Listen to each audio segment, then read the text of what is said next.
ప్రతి నియోజకవర్గంలో ప్రతి కార్యకర్తతో మనం నిరంతరం టచ్ లో ఉండాలని ఒక సంకల్పంతో తీసుకున్న నిర్ణయంగా ఇది అందరూ కూడా చూడొచ్చు. ఈ కార్యక్రమం విచ్చేసినటువంటి మంత్రివర్యులు సంజయ్ రాణ్ గారికి, ఇక్కడ ఉన్నటువంటి పార్తపురం ఎమ్మెల్యే గారికి, అదేవిధంగా మన జోనల్ ఇన్ఛార్జ్ గారు సత్యాన్న గారికి, మన ఎమ్మెల్సీ గారికి అందరికీ కూడా ప్రత్యేక ధన్యవాదాలు తెలియజేస్తున్నాం. నేను ఎక్కువసేపు మాట్లాడినా 2 నిమిషాలు మాట్లాడితే నేను చిన్న విషయం చెప్పేసి ముగిస్తాను. అన్న, మీ అందరికి గుర్తుందా మన ఎలక్షన్ ముందు ఎంత ఇబ్బంది పడ్డాం, ఎంత కష్టపడ్డాం మీ అందరికీ తెలుసు. విజయన్న ఎమ్మెల్యే అవ్వకుండా ముందు చాలా చాలా చాలా కేసులు పెట్టించుకున్నాం, అన్ని విధాలు కూడా ఇబ్బంది పడ్డాం. ఈ కష్టం అంతటి కూడా మనమందరం కూడా దీనికి తుంచివేయాలి, తొక్కివేయాలని ఒక ఆక్రోశం మనందరిలో ఉండింది. అలాంటి టైంలో పాదయాత్ర రూపంలో మన దగ్గరికి రాలేకపోయినప్పటికీ కూడా శంకరావం అనే రూపంతో మన పార్వతీపురం రావడం జరిగింది. నాకు తెలిసి ఇదే గ్రౌండ్ లో మన శంకరావం పెట్టాం. శంకరావం పెట్టినప్పుడే అన్న లోకేష్ గారు ఒక మాట చెప్పారు, నేను తప్పనిసరిగా రేపొద్దున్న కార్యకర్తల దగ్గరకు వచ్చి మాట్లాడడం జరుగుతుంది, ప్రతి ఒక్కరి కష్టాన్ని నేను తీర్చడం జరుగుతుందని చెప్పడం జరిగింది. మాట ఇచ్చారు, మాట నిలబెట్టుకున్నటువంటి నాయకుడు మన లోకేష్ బాబు గారు.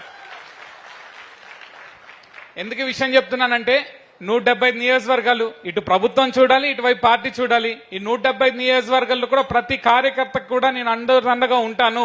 ప్రతి వ్యక్తికి కూడా కేసులు పెట్టినప్పుడు కానీ, ప్రతి ప్రాంతానికి అభివృద్ధి కలిగినప్పుడు కావాల్సి వచ్చినప్పుడు కానీ, సంక్షేమం అయినా సరే ఈ అన్నిటికీ కూడా నేను కేర్ ఆఫ్ అడ్రస్ గా ఉంటానని చెప్పి గత ప్రభుత్వంలో ఉన్నప్పుడు ఏదైతే పాదయాత్ర యువగలం పాదయాత్ర చేసినప్పుడు చెప్పడం జరిగింది, లేకపోతే శంకరావం కానీ అనేక కార్యక్రమాలు చేసినప్పుడు కానీ మనకు హామీ ఇవ్వడం జరిగింది. ఒక భరోసాతో ఈ రోజు మనం ముందు నడిపించడానికి ఒక నాయకుడిగా ఈ రోజు మన రావడం జరిగింది. మీ అందరూ కూడా చిన్న కథ చెప్పాలి. ఇక్కడ ఉన్న వాళ్ళందరూ కూడా మన కార్యకర్తలే. గతంలో మనందరికి తెలిసిన కథే, మా నాన్నగారు చనిపోయినప్పుడు నాకు ఫస్ట్ టైం లోకేష్ గారు, ఇది నిజంగా ఏదో మొగసుతికి చెప్పట్లేదండి, నిజంగానే దైవ ప్రమాణం చేసి చెప్తున్నా, నేను ఫస్ట్ టైం లోకేష్ గారిని కలవడం అప్పుడే. ఇంటికి వచ్చారు, భుజం తెప్పటి తమ్ముడు నీకేం కాదు, నీ కుటుంబంగా నేను ఉంటానని చెప్పడం జరిగింది. సరే మంత్రి పదవి ఇచ్చారు, సరే సీటు కూడా ఇవ్వడం జరిగింది. ఆ రోజు ఉన్నటువంటి పరిస్థితుల్లో మనం అందరం కూడా ఓడిపోవడం జరిగింది. అయితే మొన్న జరిగినటువంటి ఎలక్షన్ లో 2024లో కొన్ని అనివార్య కారణాల వల్ల నాకు సీట్ రాలేదు సార్ అనేసి నేను ఫోన్ చేయడం జరిగింది సార్కి. సార్ చాలా బిజీగా ఉన్నప్పుడు నాకు సీట్ రాలేదు సార్, మీరే నాకు దిక్కు అన్ని కూడా మీరే అని చెప్తే ఆయన ఏమన్నా తెలుసా, భవిష్యత్తులో ఏ రోజు ఏ ఇబ్బంది జరిగినా నేనున్నాను శ్రావణ్, నీకు నువ్వేం కంగారు పడవసరం లేదు అని చెప్పడం జరిగింది. నేను భయపడ్డా, నిజంగానే నేను భయపడ్డా. నిజంగా నాయకుడు అలాగే చెప్తారు, ఎలక్షన్ అయిపోయిందో నా పరిస్థితి ఏంటా అని నిజంగానే భయపడ్డా.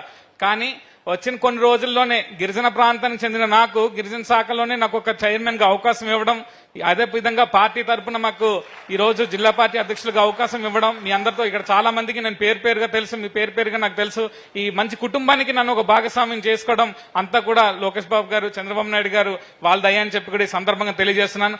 నిజంగానే శ్రావణ్ అనే వ్యక్తికి అలా జరిగితే ఇక్కడ ఉన్న ప్రతి ఒక్క కార్యకర్తకు కూడా అలాంటి అవకాశం, అలాంటి భరోసా తప్పకుండా లోకేష్ గారు ఇస్తారని చెప్పి కూడా ఈ సందర్భంగా మీకు తెలియజేస్తున్నాం. అంతేకాకుండా ఒక చిన్న, మీ పర్మిషన్ తో ఒక చిన్న మాట చెప్పాలనుకుంటున్నాను. చాలా మంది గత 10-15 సంవత్సరాల క్రితం మన అందరికీ తెలుసు, లోకేష్ గారు నన్ను తిట్టుకుంటారేమో కానీ నేను చెప్పేస్తున్నాను, గతంలో సీఎం గారు చంద్రబాబు నాయుడు గారు కుమారుడుగానే మనందరం కూడా ఆదరించాం. కానీ ఈ రోజు నిజంగా నేను మీటింగ్ లో చూస్తున్నా, నిజంగా ఆయన అభిమాని అయినందుకు, నిజంగా ఆయన తమ్ముడు అయినందుకు నిజంగా హార్ట్ఫుల్ గా నేను గర్వపడుతున్నాను. ఏ సమస్య చెప్పని, ఏ ప్రాంతం అవని, ఏ డిపార్ట్మెంట్ అవని, దాని మీద పూర్తి సబ్జెక్ట్ తో, పూర్తి నాలెడ్జ్ తో, ఆ మంత్రికి ఉన్నా లేకపోయినా ఆ మంత్రికి శాఖలో ఉన్నటువంటి నాలెడ్జ్ కూడా ఆయన సంపాదించి ఈ రోజు మాట్లాడడం జరుగుతుంది. ఈ రోజు ఒక ముఖ్యమంత్రి కొడుకుగా మనం 10-15 సంవత్సరాలకు మనం అనుకున్నాం, కానీ ఇప్పుడు ఈ రోజు ఒక ముఖ్యమంత్రిగా మనకు కనిపిస్తున్నారు. నాకైతే నా కళ్ళతో చూస్తే నిజంగా నాకు ముఖ్యమంత్రిగా కనిపిస్తున్నారు లోకేష్ గారు. కాబట్టి మన యువ నాయకుడు, మన భవిష్యత్ నాయకుడు, తెలుగుదేశం పార్టీకి ఆశా జ్యోతి, ఇక్కడ ఉన్న వాళ్ళందరికీ కూడా ఒక భరోసా అయినటువంటి లోకేష్ గారికి ఈ రోజు చాలా మంది చెప్పారు, అక్కడ ఉన్న వాళ్ళందరూ కూడా చెప్పారు, మేము చాలా మా అధినేతలతో మేము ఎప్పుడు మాట్లాడలేదు సార్, ఇదే ఫస్ట్ టైం కలుస్తున్నాం, ఇవన్నీ చెప్పారు. నాకు తెలిసి ఏ పార్టీలోకి ఇలా జరగదండి, తెలుగుదేశం పార్టీ మాత్రమే ఇలాగ జరుగుతుంది 100%గా. కాబట్టి ఇక్కడికి ఉన్నటువంటి వాళ్ళు, ఇక్కడ విచ్చేసినటువంటి వాళ్ళందరూ కూడా చాలా చాలా అదృష్టవంతులుగా నేను భావిస్తున్నాను. ఏ కష్టమైన, ఏ ఇబ్బంది అయినా సరే మన పార్టీలో ఒక సంస్థాగతంగా ఒక వ్యవస్థ ఉంది, ఆ వ్యవస్థలో అందరం కూడా మీకు అండదండగా ఉంటామని చెప్పే ఉద్దేశంతో భాస్కర్ ఇవాళ మన దగ్గర రావడం జరిగింది. మీ అందరూ కూడా బాగా ఆదరించి మంచి కార్యక్రమం చేశారు. అన్న విజయన్న థ్యాంక్స్ అన్న, లోకేష్ అన్న తీసుకొచ్చే మంచి కార్యక్రమం జరుగుతుంది. కాబట్టి ఈ అవకాశం ఇచ్చినటువంటి వాళ్ళందరికీ కూడా, ఇక్కడ ఉన్న డయాస్ మీద ఉన్న పెద్దలందరికీ కూడా నా ప్రత్యేక ధన్యవాదాలు. ఇక్కడ వచ్చినటువంటి వాళ్ళందరికీ కూడా నా ప్రత్యేక ధన్యవాదాలు. ఒక్కసారి నాతో పాటు నినాదాలు. లోకేష్ అన్న గారి నాయకత్వం, లోకేష్ అన్న గారి నాయకత్వం, చంద్రబాబు నాయుడు గారి నాయకత్వం, చంద్రబాబు నాయుడు గారి నాయకత్వం. జై తెలుగుదేశం, జై తెలుగుదేశం, జై Telugu Desam. Thank you very much అన్న. ఇప్పుడు గౌరవ